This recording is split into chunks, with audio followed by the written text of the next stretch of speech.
From Daily Forex, this is Chris taking a look at Bitcoin, and you can see we've fallen, reversing at 6,500 over the last couple of days and breaking towards 6,400. In fact, we're slightly below it now.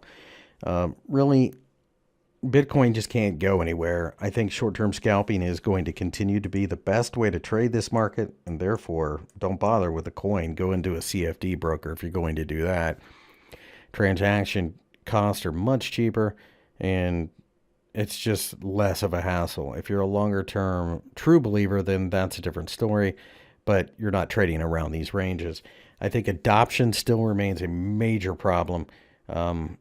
Central banks around the world are starting to experiment with crypto. Granted, they're minor ones such as Hungary and the Bahamas, but eventually the Federal Reserve may choose to do the same thing. And if they do, the libertarian ideals aside, there's no reason for these cryptocurrencies. And I honestly think that's the end game. But we trade what we see. And right now, what I see is a market that has a lot of support at about 6,000 and a market that has broken through a major downtrend line, which of course was a good thing to happen. You can see we fell there and then just kind of drifted. But a lot of times what will happen is after these trend line breaks, we just go sideways because it just negates the entire pattern.